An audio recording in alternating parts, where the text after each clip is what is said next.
marches comme un aveugle qui ne sait pas où il va. Tu marches comme un sourd qui n'entend rien du tout. Tu t'en fous de Dieu, tu te moques de sa Bible. Mais un jour, tu couleras des larmes pour tout cela. Tu vas couler des larmes, tu vas pleurer un jour. Dis-moi si tu mourrais ce soir, mais que diras-tu à Dieu si tu mourrais demain? Bien-aimés dans le Seigneur, bonjour, bonsoir, selon les différentes heures que vous êtes présentement en train de nous suivre. C'est toujours moi, votre humble serviteur, le docteur Véracité KTN, et que la paix de notre Seigneur et Sauveur Jésus-Christ soit avec vous tous. Ainsi, toujours dans le prolongement de notre étude que nous avons commencé sur ce que nous ignorons sur le ciel, aujourd'hui nous entamons un nouveau chapitre. Et notre nouveau chapitre que nous entamons aujourd'hui s'intitule Les accès au ciel. Les accès au ciel. Alors, aujourd'hui, nous allons voir quels sont les différents moyens, les différents accès qui nous donnent le privilège de nous retrouver dans le royaume des cieux, sinon dans la spiritualité.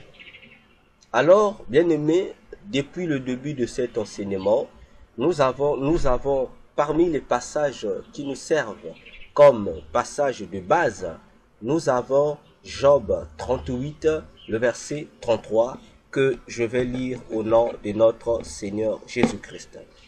L'Éternel déclare à Job, « Connais-tu les lois du ciel?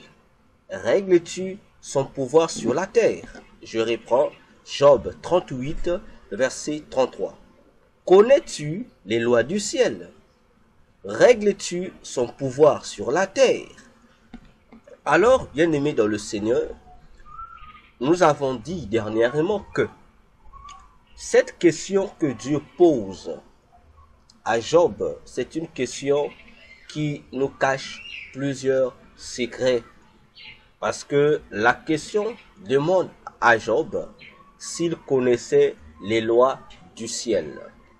Et à propos du ciel, je vous ai dit dernièrement qu'il n'existe que 3 ciels, pour ne pas dire 3 cieux, que le Seigneur Jésus, le Dieu véritable, a eu à créer.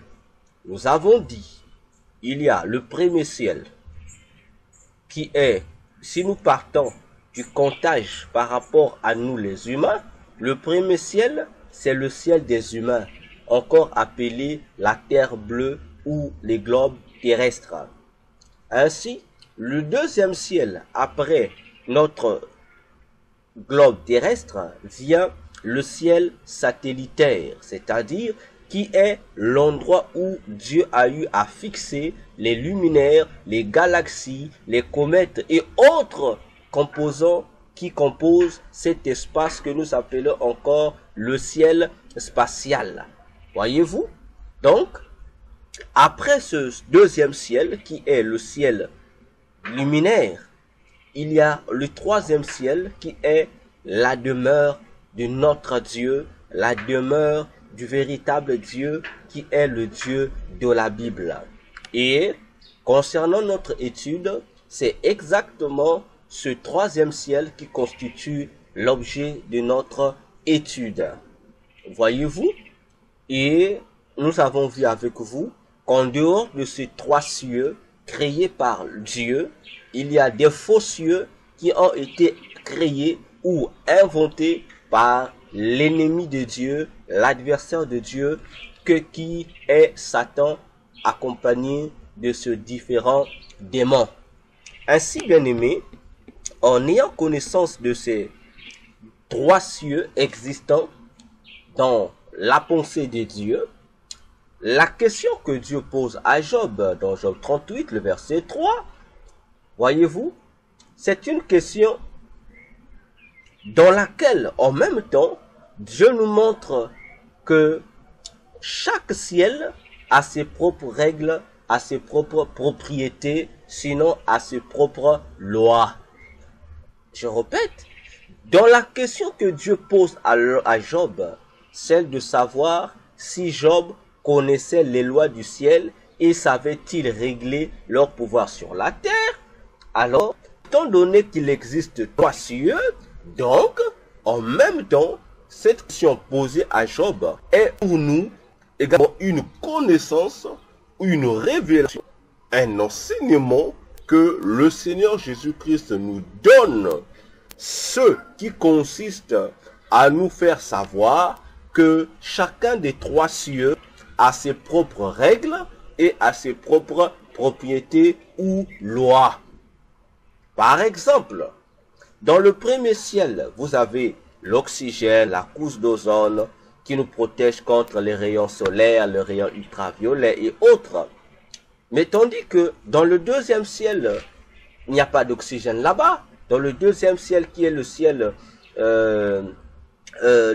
satellitaire, le ciel où nous trouvons des luminaires, le soleil, la lune et autres, il n'y a pas d'oxygène là-bas.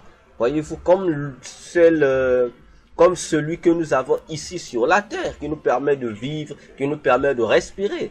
Là-bas, pour preuve, pour bien vivre dans cet espace-là, il suffit de voir juste ce que font les astronautes. Ils y vont avec de l'oxygène qu'ils puisent ici sur la terre. Et cet oxygène avec lequel eux, ils respirent dans cet espace, ce deuxième ciel, a des délais. Au cas où ils n'ont plus d'oxygène, ils sont obligés de revenir sur la terre pour un ravitaillement, disons quelque chose comme cela. Et là, toujours au deuxième ciel, il y a des lois qui y régissent, qui n'ont presque rien à voir avec les lois qui influencent notre premier ciel, notre ciel atmosphérique. Là-bas, par exemple, on nous parlera de la loi de la lévitation, de la gravitation et autres.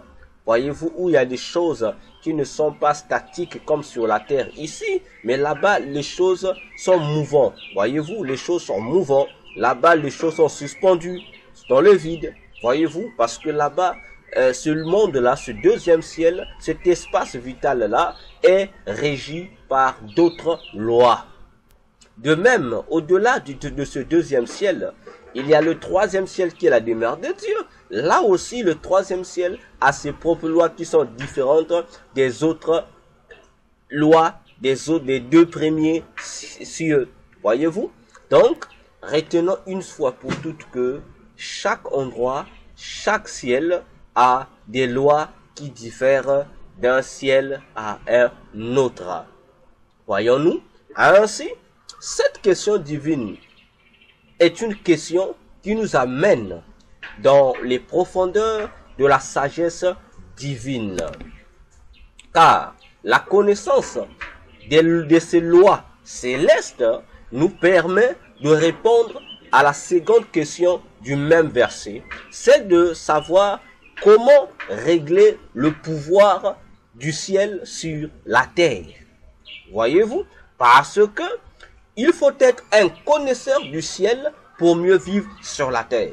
Voyez-vous, parce que Dieu, lorsqu'il demande encore à Job, dans le même verset, que s'il savait régler le pouvoir du ciel sur la terre, ça veut dire que celui qui connaît les lois du ciel, c'est celui-là qui a la capacité de pouvoir appliquer, de pouvoir établir, de pouvoir imposer à la terre ses lois.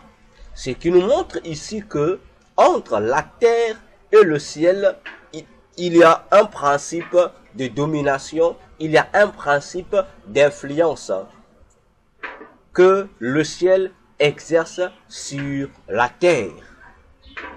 Voyez-vous? Donc, cette question de Dieu nous introduit dans les profondeurs de la sagesse divine. Car une fois que chacun aura la connaissance, tant sur le premier ciel, sur le deuxième que sur le troisième, nous aurons le pouvoir, nous aurons la capacité de pouvoir imposer les lois de ces cieux sur la terre d'où nous sommes. Voyez-vous, d'ailleurs, lorsque vous prenez Genèse chapitre 1er, du 14e au 16e verset, vous allez remarquer que Dieu, en établissant le deuxième ciel, qui est le ciel luminaire, le ciel satellitaire, a établi un principe de l'influence du deuxième ciel sur le premier ciel. Dieu a créé les luminaires que nous connaissons, le soleil, la lune et les étoiles. Et Dieu a déterminé que les luminaires devraient avoir pour rôle de pouvoir gérer les fonctionnements, le déroulement de la vie dans le monde, dans le premier ciel, n'est-ce pas? Et c'est ce que nous vivons aujourd'hui, n'est-ce pas? L'influence du deuxième ciel sur le premier ciel, nous le vivons, n'est-ce pas? Nous vivons cette influence-là, parce que le premier ciel ne peut pas fonctionner sans pour autant qu'il puisse subir l'influence du second ciel. Voyez-vous?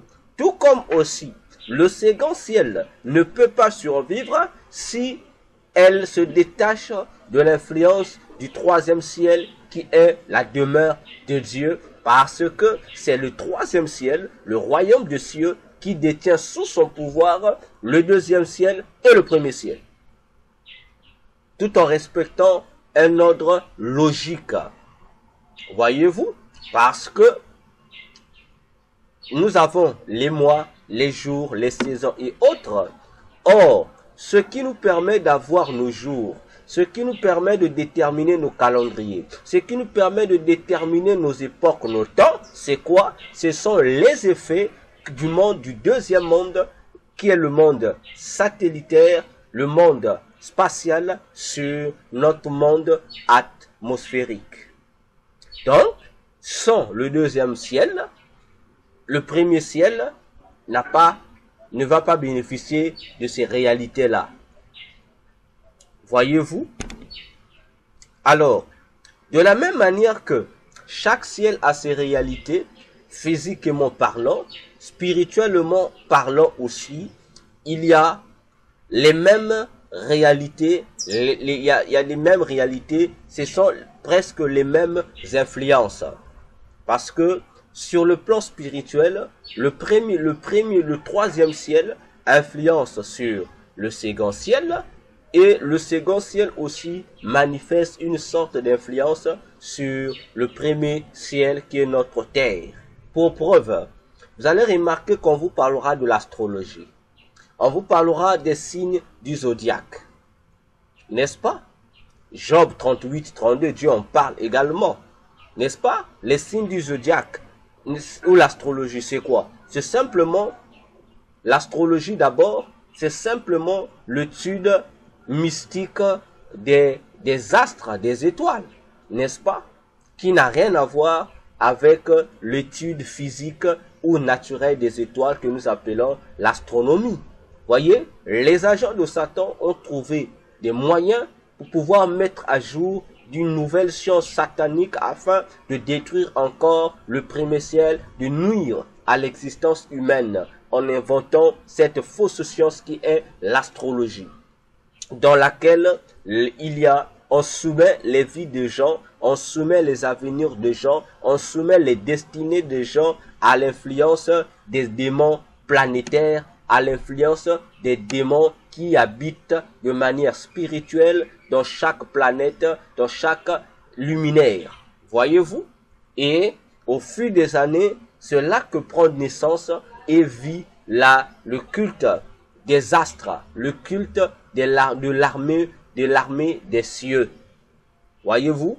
Lorsque vous entendez dans la Bible que l'on parle du culte de l'armée des cieux, il s'agit simplement de l'astrologie. C'est-à-dire, les démons influencent les hommes, les familles, à pouvoir considérer les astres, à considérer les luminaires, à considérer les planètes comme étant des divinités à qui il faut rendre un culte. C'est pourquoi vous allez voir que il y a des gens qui adorent la lune, il y a des gens qui adorent le soleil. Vous avez par exemple le dieu Baal, les Baal qui sont les dieux solaires. Vous avez les Astartés, vous avez les Allah, vous avez plusieurs divinités, plusieurs démons qui sont représentés par la lune. Et vous avez aussi des démons qui sont représentés par les étoiles. Vous avez le pentagramme, l'hexagramme, voyez-vous. Tout ça, ce sont des symboles qui représentent certains démons dans le monde spirituel. Nous allons lire un passage biblique à propos qui va nous révéler encore des merveilleuses choses sur l'astrologie et sur les signes du zodiaque. Alors, avant de lire notre passage, c'est quoi les signes du zodiaque? Les signes du zodiaque, c'est les différentes formes que crée la disposition des étoiles dans les cieux. Je répète, les signes du zodiaque sont les différentes formes que crée la disposition des étoiles dans le ciel. Lorsque vous regardez le ciel, la nuit par exemple, vous allez constater que les étoiles, parfois, en se déplaçant, créent parfois certaines formes. Et en suivant cette forme, ça vous donne parfois la forme d'un ours, d'un grand ours. Parfois, ça te donne la forme d'un petit ours. Alors, sur le plan astronomique, on appelle ça donc la grande ours, la grande, comment on appelle ça? Il y a des termes comme ça. Vous voyez, le grand ours, la grande ours, comment les astronautes les appellent ainsi. Lorsque vous allez voir, ça vous donnera l'image d'une femme. Et on va l'appeler, sur le plan astronomique, on les appellera la Vierge. Parfois, ces formes-là vous donneront la forme la forme d'un chariot, parfois la forme d'un animal donné.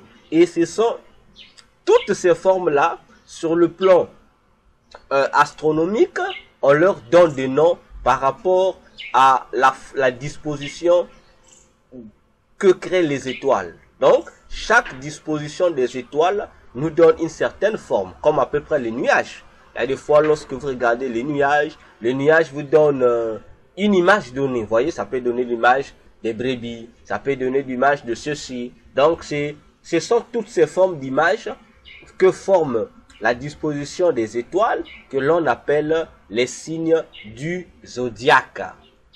Voyez-vous?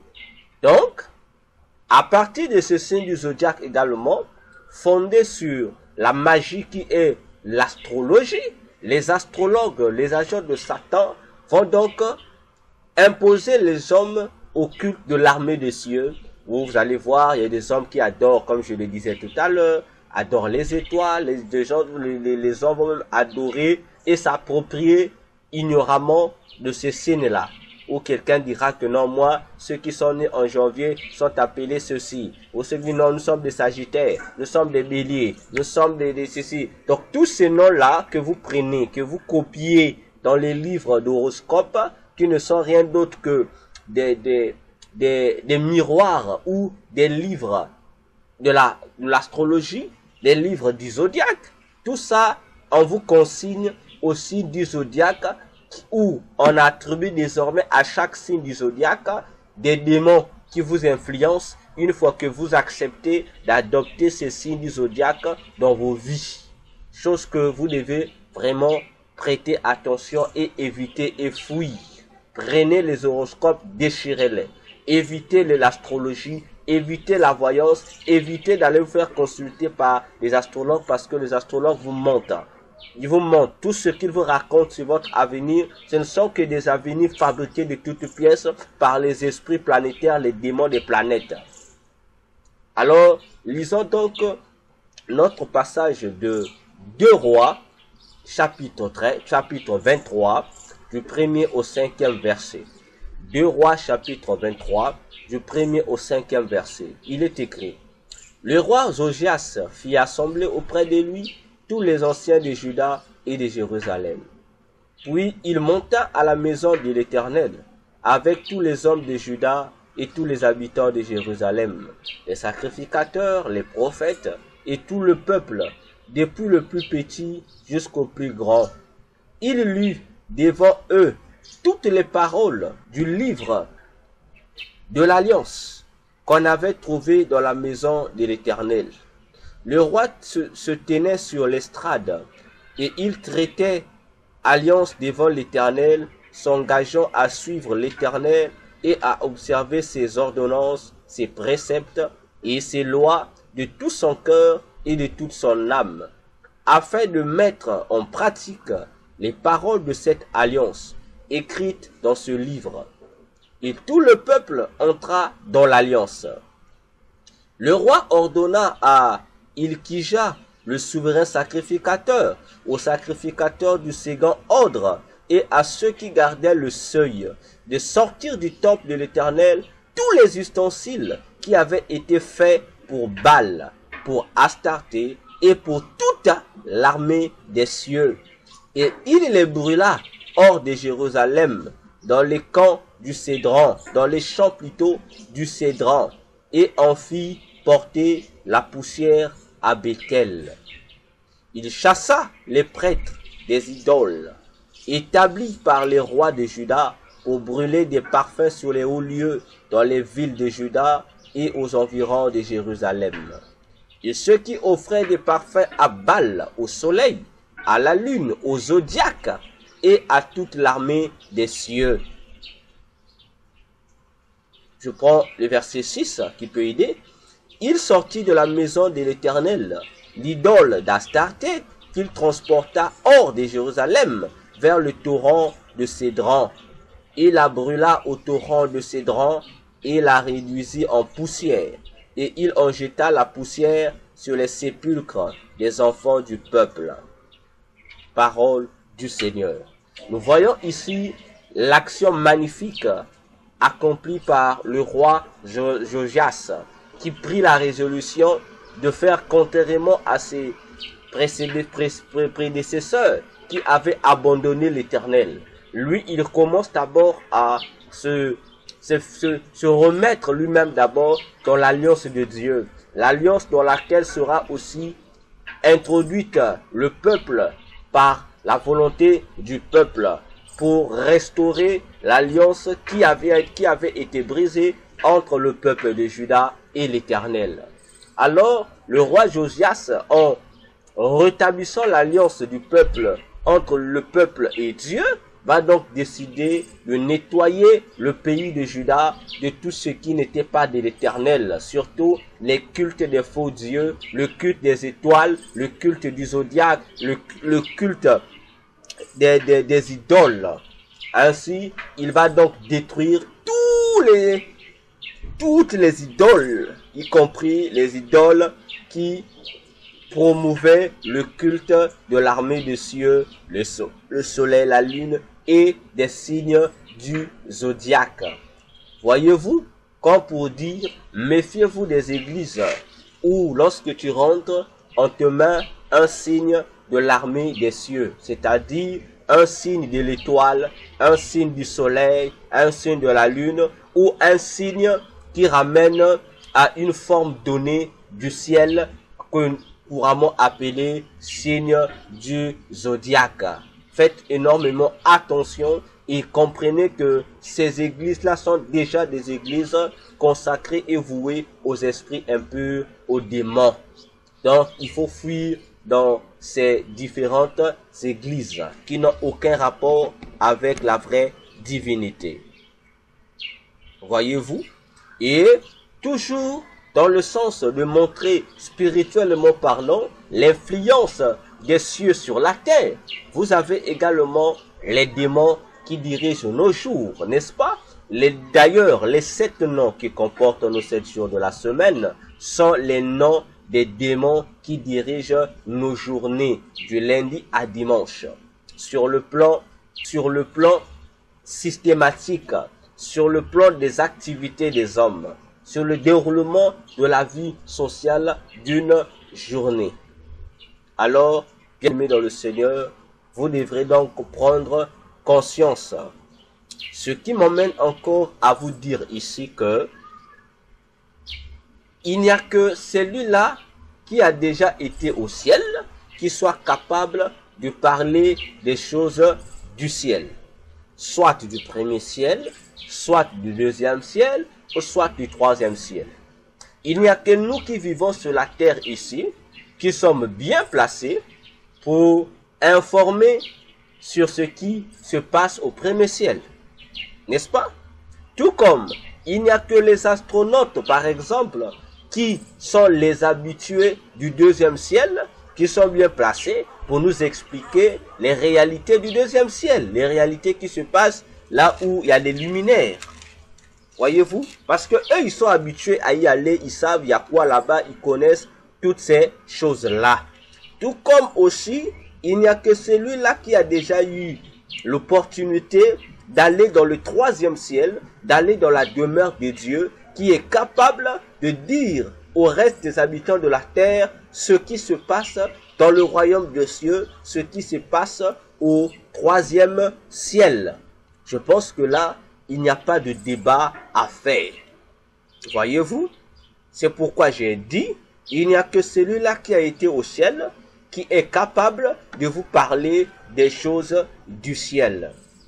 Alors, moi, le docteur Véracité Catéenne, ayant eu ces opportunités, le peu que j'ai vu dans le royaume des cieux, c'est ce peu-là que moi, je me permets de vous révéler, de vous exposer, pour vous donner des connaissances sur ce que c'est exactement le royaume des cieux. Alors, parlons sur notre troisième chapitre, les accès au ciel. Voyez-vous, les accès au ciel. Alors, bien-aimés dans le Seigneur, chers abonnés YouTube, vous qui nous suivez présentement, vous devriez savoir et noter une chose. Laquelle? C'est que l'accès au ciel te donne également l'accès ou t'introduit ou t'initie dans la spiritualité. Voyez-vous? Je répète, l'accès au ciel ou encore les portes d'accès au ciel te donnent l'opportunité de t'initier, de t'introduire dans la spiritualité. Alors, c'est quoi la spiritualité? La spiritualité, ce n'est pas ce que nous présentent les écoles mystiques, ce n'est pas ce que nous présentent les ordres mystiques, les gourous, ou lorsqu'on voit sur les affiches, on vous dit, venez découvrir la spiritualité, venez découvrir la haute spiritualité. Non, c'est faux. C'est faux. Parce que ce que font les occultistes, ce n'est même pas de la spiritualité. Ce n'est même pas de la spiritualité.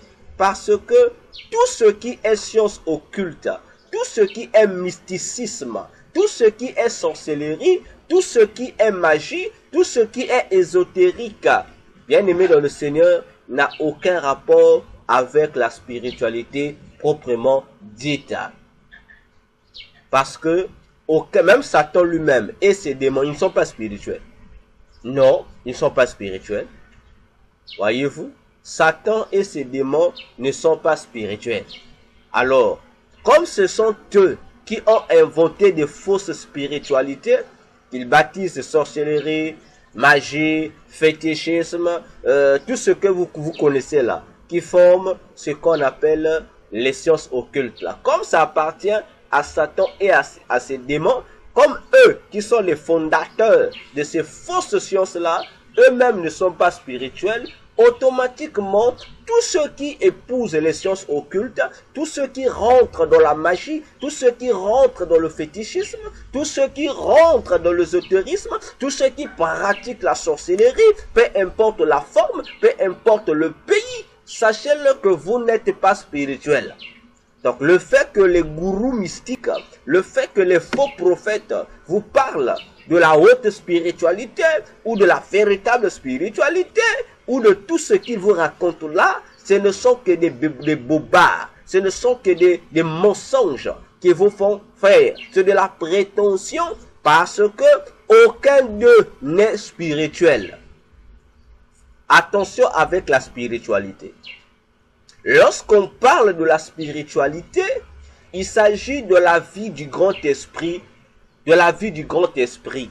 Or, que ça soit du côté de Dieu ou du côté de Satan, ils sont d'accord avec moi qu'il n'existe qu'un seul grand esprit qui est l'auteur de tous les autres esprits, tant des esprits invisibles que des esprits des humains qui sont des esprits visibles, c'est-à-dire des esprits que chaque être humain possède. Voyez-vous? Donc, ce seul grand esprit, c'est celui que nous appelons le créateur des cieux et de la terre. Dieu, à savoir Jésus-Christ. Voyez-vous? Donc, là, lorsque tu entends parler de la véritable spiritualité, il s'agit simplement de la vie de Dieu en l'homme. Voilà ce que c'est la spiritualité. La vie de Dieu dans les anges. Voilà ce que c'est la spiritualité. Mais Satan et ses démons ont été séparés il y a très longtemps de la vie de Dieu. Donc, ils vivent dans la mort spirituelle. Donc, ce sont des morts spirituelles. Donc, ils sont dépourvus de la spiritualité en eux.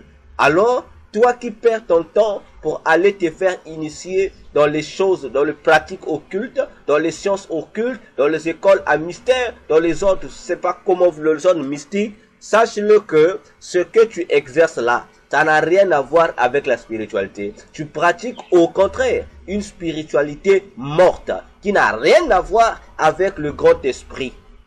Voyons, donc, réfléchissons. Ainsi, je disais, les portes qui te donnent accès au ciel, automatiquement te donnent accès au monde spirituel, au monde de Dieu. C'est ça le monde de la véritable spiritualité. Alors, bien-aimés, il existe deux grandes voies qui nous donnent accès au ciel. Je dis, il y a deux grandes voies, deux voies principales qui nous donnent accès au ciel. Il n'y a que deux grandes voies. Je dis deux grandes principales voies qui nous donnent accès au ciel. Voyez-vous?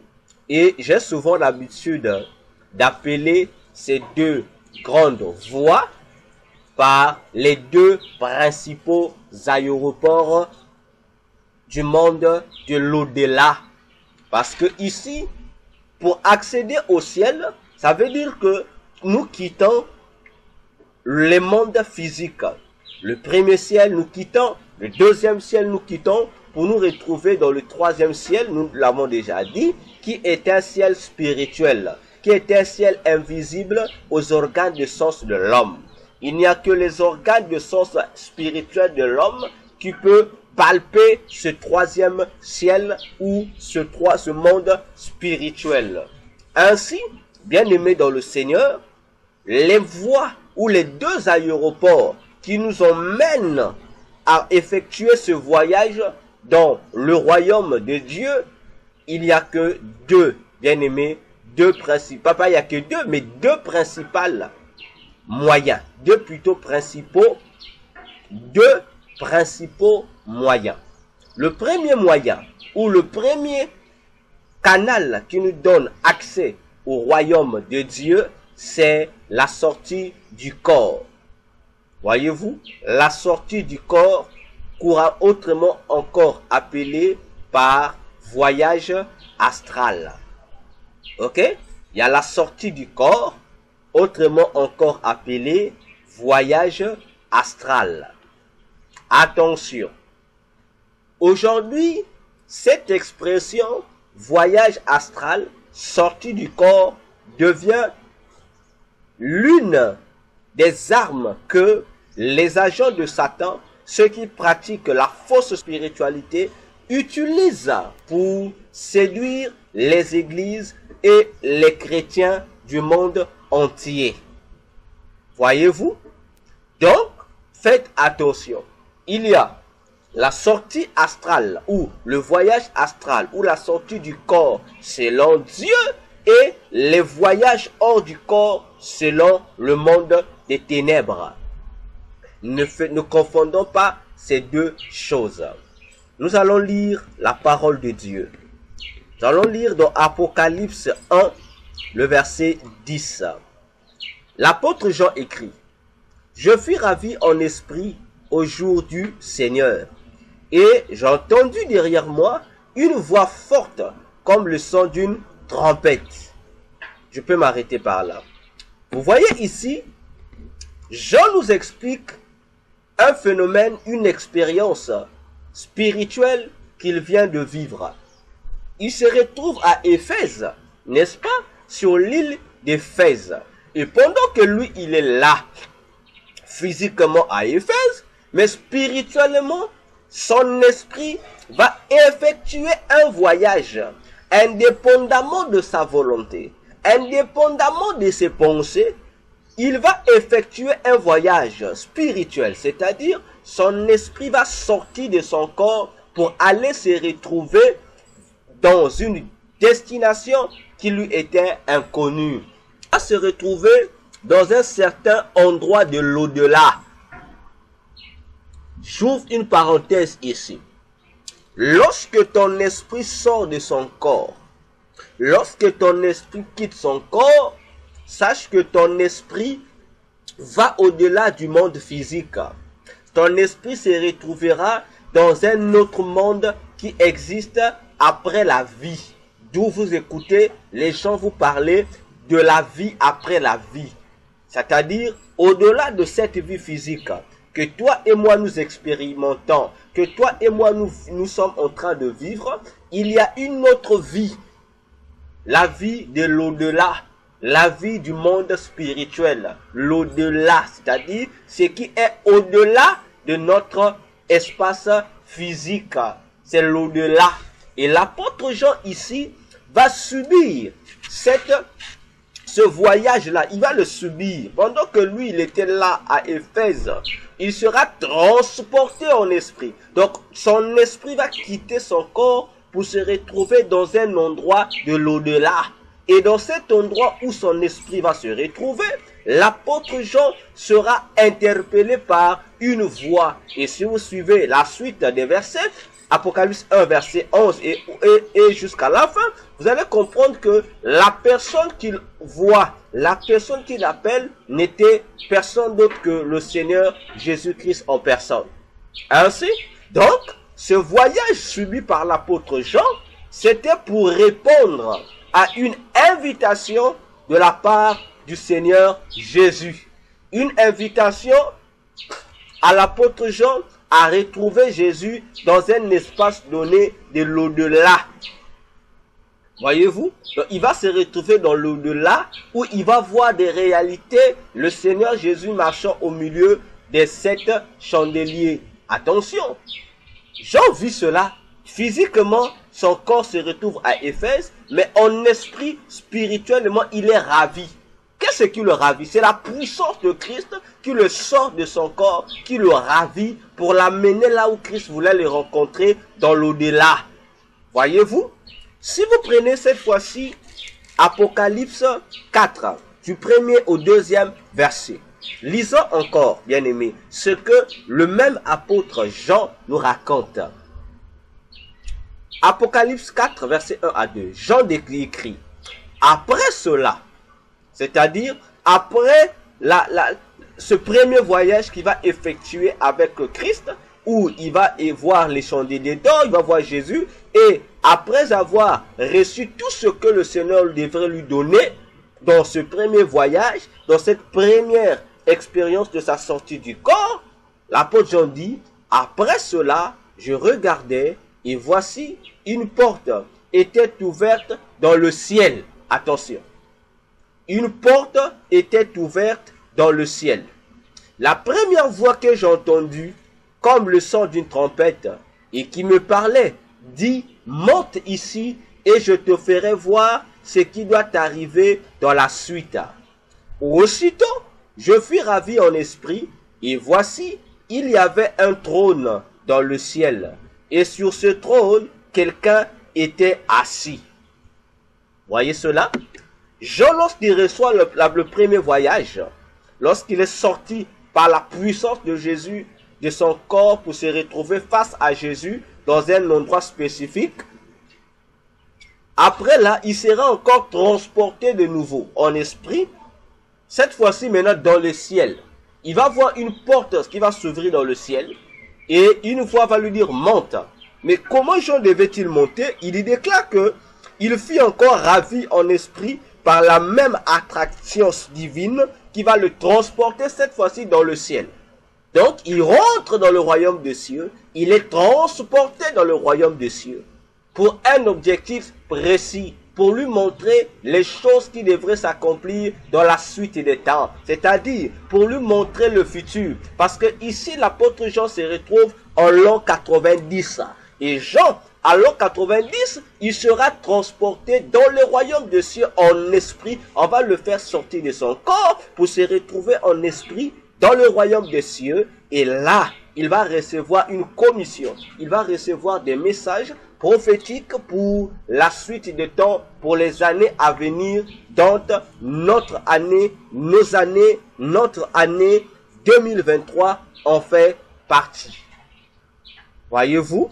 Pour montrer ici que l'un des grands moyens par lequel le Seigneur notre Dieu nous fait visiter son royaume, nous fait accéder à son troisième ciel, c'est la sortie du corps, le voyage astral. Voyez-vous? Donc, cela devrait donc interpeller les chrétiens. Cependant, quelle est la différence entre le voyage astral, la sortie du corps selon Dieu et la sortie du corps selon les faux dieux, selon le monde des ténèbres? La différence, c'est que la sortie du corps, le voyage astral selon Dieu, est effectué indépendamment de la volonté de l'homme. C'est indépendamment de la volonté de l'homme. Il n'y a pas un rituel que l'homme doit faire, il n'y a pas un mantra que l'homme doit réciter, il n'y a pas une formule de prière que l'homme doit faire pour sortir de son corps. Non, c'est Dieu qui décide lui-même de sortir ton esprit de son corps pour t'amener faire une visite dans le monde des esprits, dans l'au-delà ou dans le royaume des cieux.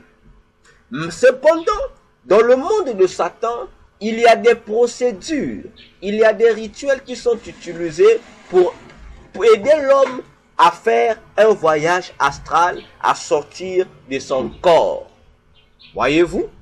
Il y a des procédures. On va te donner des exercices à faire, parmi lesquels la concentration, la visualisation, des postures spécifiques qu'il faut faire. On va te donner également certaines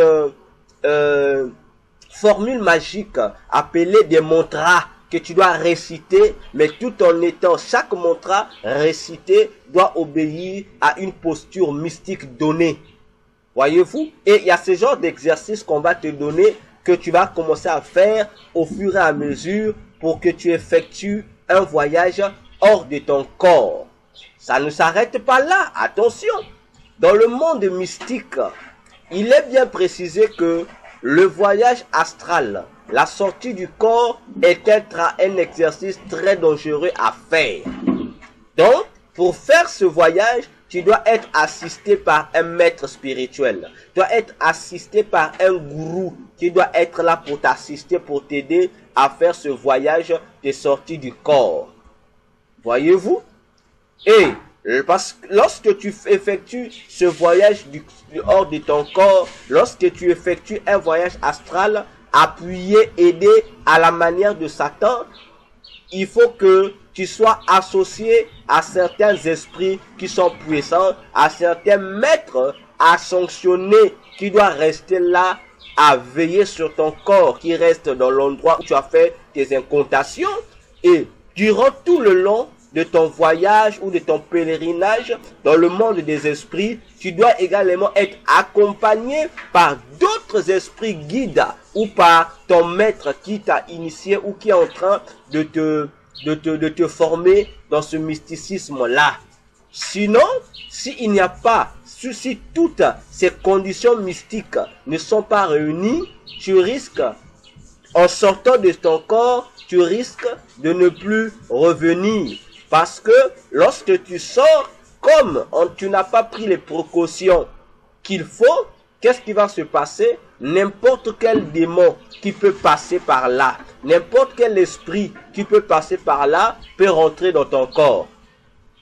Voyez-vous? Et toi, en revenant, tu n'auras plus la capacité de rentrer dans ton corps. Donc, nous, ici sur la terre, on va te perdre. Donc, on va te voir toi qui parle, mais c'est un esprit qui n'a rien à voir avec toi qui agit.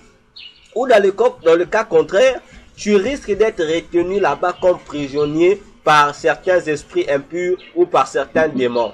Et ici sur la terre, tu es mort. Nous, on va t'enterrer parce que tu ne respires plus, tu ne manifesteras plus aucun signe vital. Nous, on va donc t'enterrer alors que tu n'es pas mort.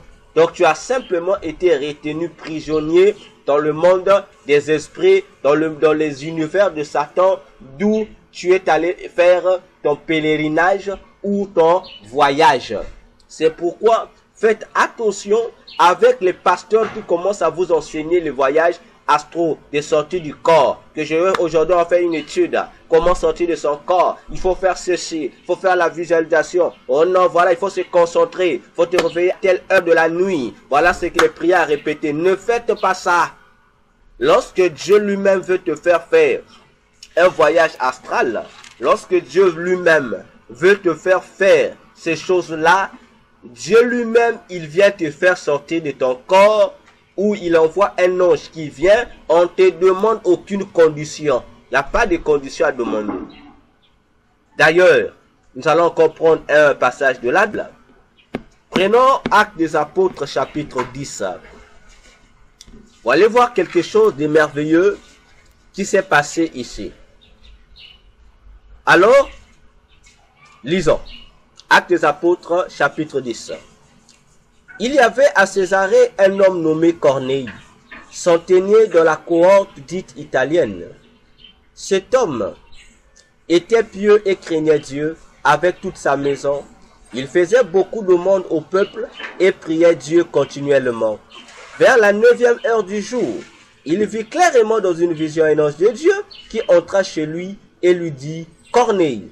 Le regard fixé sur lui et saisi de froid et répondit « Qu'est-ce, Seigneur ?» Et l'ange lui dit « Tes prières et tes aumônes sont montées devant Dieu et il s'en est souvenu. » Et on voit maintenant des hommes à Joppé et fait venir Simon, surnommé Pierre. Il est logé chez un certain Simon, corroyeur, dont la maison est près de la mer. Alors, bien-aimés dans le Seigneur, je monte. Je prends le verset 9. Le lendemain, comme ils étaient en route et qu'ils approchaient de la ville, Pierre monta sur le toit vers la 6e heure pour prier. Il eut faim et il voulut manger. Pendant qu'on lui préparait à manger, il tomba en extase. Il vit le ciel ouvert et un objet semblable à une grande nappe attachée par les 4 coins qui descendait et s'abaissait vers la terre. Je m'arrête par là. Vous voyez, l'ange de Dieu va apparaître à un certain païen appelé Corneille, pour lui dire que Corneille, voilà, toutes les offrandes que tu faisais et tes prières sont aujourd'hui montées devant Dieu, et Dieu s'en est souvenu. C'est pourquoi Corneille envoie des gens appeler Pierre pour que Pierre vienne chez toi. Corneille va obéir aux recommandations de l'ange il va envoyer des hommes pour appeler l'apôtre Pierre. Tandis que lui-même, l'apôtre Pierre, qui ira, répondra à cet appel, ne savait rien. Lui aussi, Corneille est visité par l'ange à la 9e heure du jour. Voyez-vous? À la 9e heure du jour. Mais tandis que, c'est-à-dire à 15 heures. Voyez-vous? Alors, le jour suivant, le lendemain, donc Corneille est visité aujourd'hui à 15 heures de l'après-midi, 15 heures, c'est-à-dire 3 heures de l'après-midi, donc 15 heures dans nos calendriers ou nos heures habituelles. Le lendemain, à 6 heures, c'est-à-dire à 12 heures, l'apôtre Pierre va monter sur le toit de sa maison pour prier, pour faire sa prière de midi. Voyez-vous? Et pendant qu'il priait, la Bible déclare que l'apôtre Pierre va tomber en extase. Vous écoutez également ce mot, tomber en extase. Ça veut dire quoi? Tomber en extase veut dire que ton esprit va sortir de son corps. C'est un voyage astral que la personne est en train de faire. Alors que Pierre, nul était là en train de prier. Pierre n'a pas fait de technique de concentration. Pierre n'a pas fait d'invocation, de formules magiques. Non, Pierre priait normalement, mais c'est Dieu qui va lui faire un voyage astral. Dieu va sortir l'esprit de Pierre de son corps pour l'emmener vers une dimension spirituelle d'où Pierre va voir une vision. Qu'est-ce que Dieu va faire? Dieu va donc ouvrir le ciel. Le ciel va s'ouvrir. Donc, Pierre sera invité à aller dans le monde de le roi, dans le 3e ciel, pour voir ce que Dieu devrait lui montrer là-bas. Et Dieu va lui montrer une nappe où il y avait des animaux impurs. Et Dieu va lui mange. C'était une vision. Il voit le ciel s'ouvrir et il voit les réalités qu'on lui montre dans le ciel de Dieu, dans le 3e ciel. Voyez-vous? Pierre a effectué un voyage astral. Lorsqu'une personne rentre en extase, comprenez que son esprit n'est plus dans son corps, mais son esprit est transporté vers le monde des esprits dans l'au-delà pour arriver dans un endroit précis ou directement pour entrer dans le royaume des cieux afin d'expérimenter certaines réalités, certains phénomènes de ce monde des esprits. Voilà ce que l'apôtre Pierre a expérimenté à son tour. Voyez-vous? Donc, c'est pour vous faire comprendre ici que les sorties du corps, le voyage astral est aussi un canal qui nous donne accès au royaume des cieux, au royaume de Dieu. Et dans la Bible, plusieurs serviteurs de Dieu ont effectué des voyages par l'Esprit de Dieu, pas par leur propre volonté, parce que les propres volontés, ça, on retrouve ça dans l'occultisme, où c'est quelqu'un lui-même qui décide de faire un voyage astral, de sortir son esprit de son corps. Chez Dieu, ça ne fonctionne pas de cette manière. Voyez-vous? Alors, le deuxième aéroport, le deuxième moyen qui nous faut accéder dans le royaume des cieux, dans le 3e ciel, le deuxième accès, c'est quoi? Le deuxième accès, ce sont des visitations divines. Voyez-vous? Des visitations divines. C'est-à-dire, Dieu peut lui-même te visiter, physiquement parlant. Dieu t'apparaît pour te prendre, pour t'emmener avec lui dans son royaume. Il peut t'emmener en esprit, tout comme il peut t'emmener avec tout ton corps physiquement, pour te faire visiter son ciel, son royaume. Si le Seigneur, notre Dieu, ne le fait pas lui-même, le Seigneur va t'envoyer ses anges qui vont te faire cette visite-là, soit en esprit ou soit avec ton corps. Voyez-vous?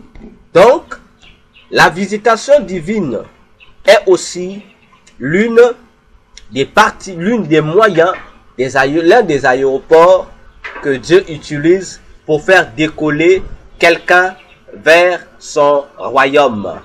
Donc vous avez la sortie du corps et vous avez des visitations divines où on te prend en entier, on te transporte dans le royaume des cieux pour que tu voies les réalités du monde de Dieu ou les réalités du monde des esprits. Voyez-vous? Donc, ça se fait. D'ailleurs, pour vous le démontrer, nous allons lire un passage biblique dans 2 Corinthiens chapitre 12, du 1er au 5e verset. Écoutons ce que l'apôtre Paul nous donne comme témoignage. Nous prenons le verset 2.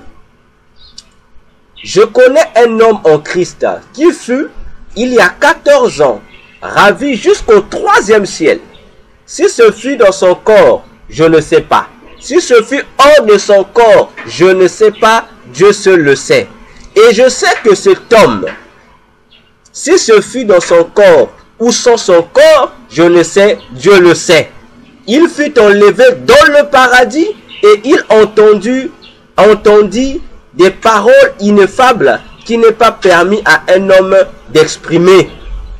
Je me glorifierai d'un tel homme, mais de moi-même, je ne me glorifierai pas sinon de mes infirmités. Vous voyez ici que Paul reconnaît qu'il y a eu un homme qui a été ravi au 3e ciel. Et cet homme a atterri au paradis. Mais Paul ne sait pas si c'est en esprit que cet homme fut transporté ou c'était avec son corps. Il ne sait pas. Mais ce que Paul sait, c'est simplement qu'il y a eu cette visitation divine, ce voyage que la personne a effectué. Donc vous comprenez que nous pouvons effectuer un voyage vers le royaume des cieux avec notre corps ou sans notre corps. Voyez-vous, par la visitation divine, Dieu te visite et par cette visitation divine, Dieu t'emmène pour avoir accès à son royaume, accès à son univers. Voyez-vous? Donc, ce sont les moyens par lesquels les moyens que Dieu utilise pour nous faire visiter son royaume, le royaume des cieux. Alors, bien-aimés, vous devez comprendre une chose. Parlons des périmètres célestes. Comme je dis, lorsque Dieu te fait visiter son royaume, soit en esprit, soit avec ton corps. Attention, bien-aimé dans le Seigneur. Élie est monté au ciel avec son corps physique. Et Enoch également est monté au ciel avec son corps physique.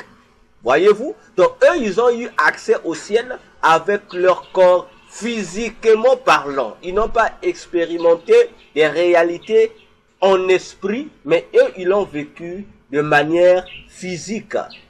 Ce qui doit nous interpeller aussi, ce qui doit nous amener à prendre conscience. Alors, qu'est-ce qui se passe lorsque Dieu prend quelqu'un et l'amène dans son royaume?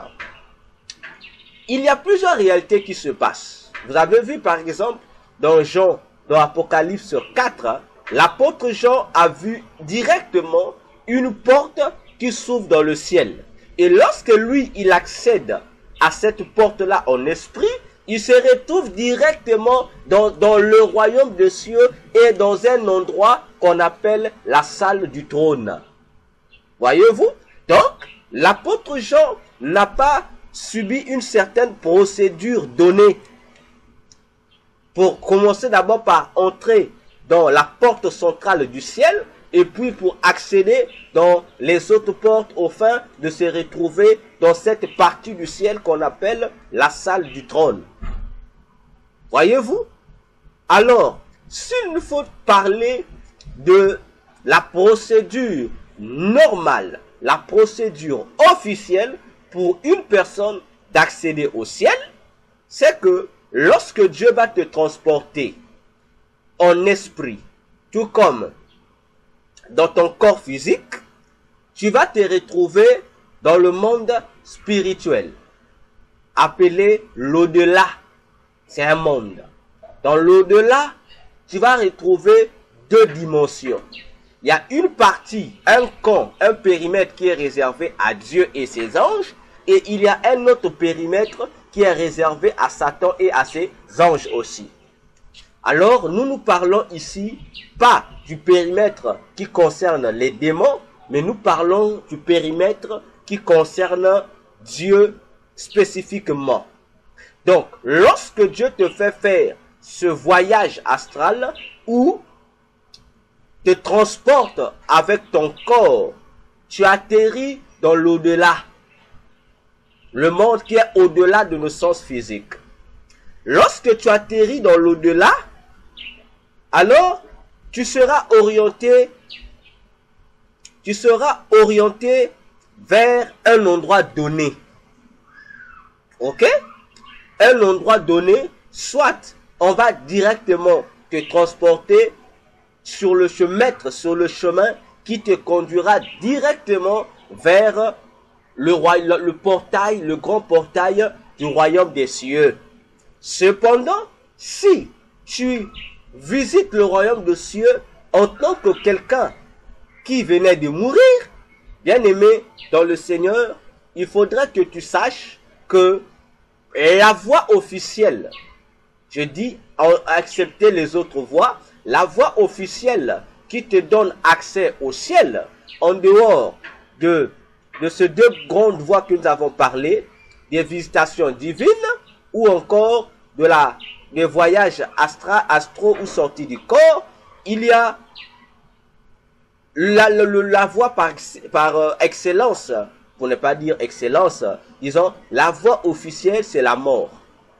Parce que lorsque nous mourons, c'est là que notre esprit sort de son corps pour être conduit vers sa destination finale, soit le royaume des cieux, ou soit le royaume des ténèbres.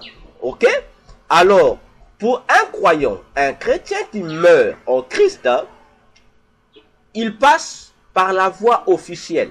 C'est-à-dire, il se retrouve dans l'au-delà, il sera orienté vers ce que j'appelle la voie céleste. Quelle est cette voie céleste? La voie céleste, c'est une longue voie qui est blanche. Et cette voie, tous ceux qui meurent, les païens comme les chrétiens, marchent sur cette voie. Et cette voie, je l'ai compris lorsque je l'ai expérimenté en 2014. C'est la voie qui est souvent appelée dans nos traditions, par nos anciens, par nos ancêtres. On les appelle le chemin de tous les hommes.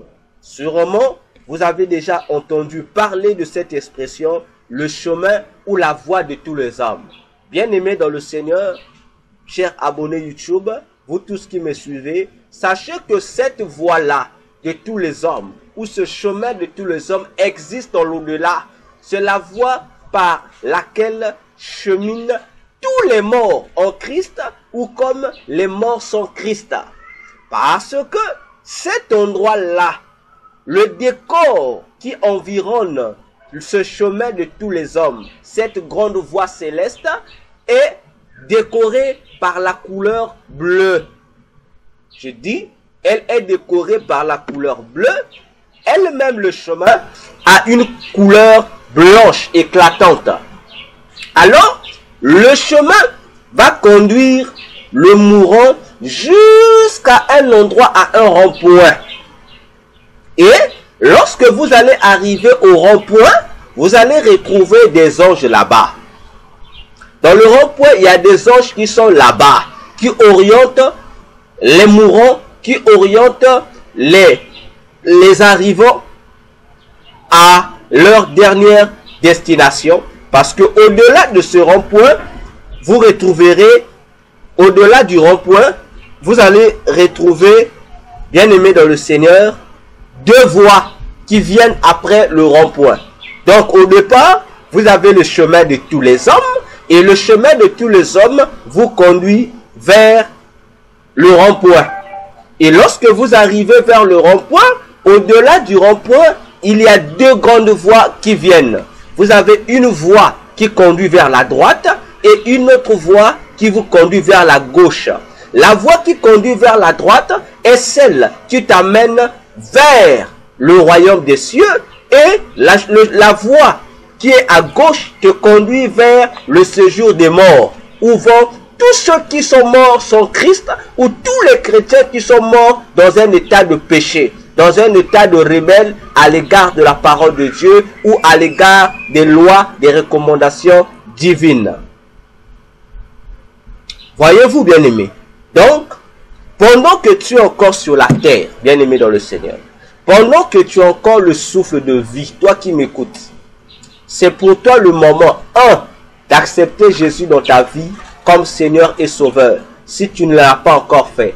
Toi qui es encore païen, c'est pour toi l'occasion de te repentir, de donner ta vie à Jésus, afin que lorsque tu vas te retrouver sur le chemin de tous les hommes, que tu sois orienté par les anges qui sont là, les anges de l'au-delà puissent t'orienter vers la voie droite qui va te conduire vers le royaume des délices, le royaume de Jésus.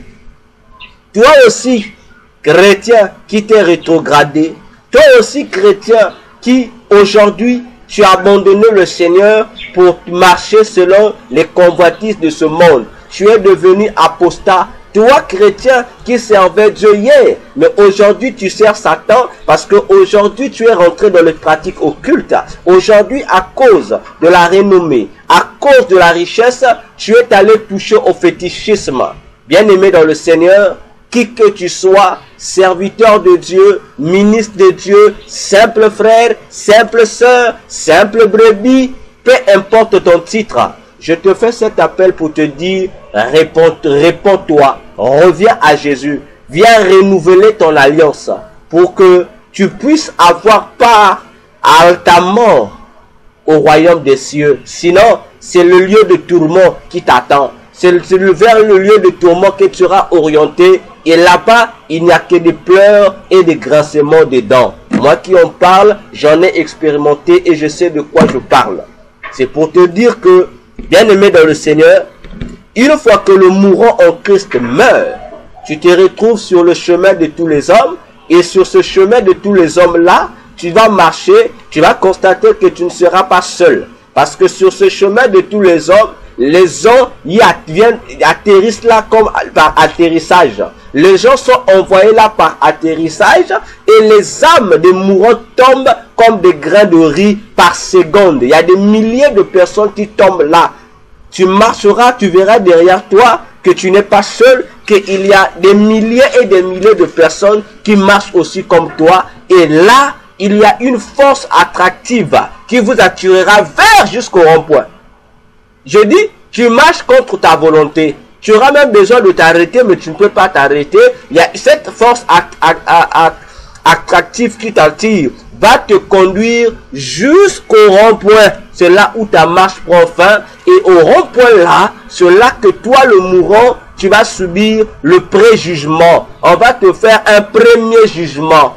Et dans ce premier jugement, sache-le que si tu es mort en tant que païen, en tout cas, tu es condamné pour le séjour des morts, afin d'attendre là-bas la dernière sentence qui est le dernier jugement, le jugement du trône blanc, où cette fois-ci, tu seras condamné pour l'éternité au feu éternel que vous appelez couramment l'enfer. Si cependant, lors du pré-jugement, toi, tu es déclaré digne, tu es mort avec Jésus, tu es mort en tant que chrétien digne de Jésus, tu seras orienté vers le royaume des cieux, d'où tu vas aussi attendre à ton tour ton jugement dans une salle spéciale où le Seigneur va également juger ses enfants, d'où on appelle le tribunal de Christ. Et toi aussi tu vas attendre. Et après le jugement dernier, c'est là que nous irons, les uns iront pour le feu éternel et les autres hériteront d'éternité en éternité le royaume des cieux. Alors, bien-aimés, à vous donc de prendre conscience. À vous de prendre conscience de ces choses-là. À vous donc de prendre conscience de ces différentes réalités qui nous attendent après cette vie, après notre mort. Alors, bien-aimés, prenons-en conscience, prenons-en conscience, prenez conscience. Que Dieu vous bénisse. Nous allons nous retrouver dans la suite de notre programme. Amen. Likez la vidéo, partagez-la. Merci de nous avoir suivis. Alors, bien-aimés, le temps ne plus, c'est le temps de découvrir le ciel, le royaume qui nous est réservé. Merci beaucoup. Bye.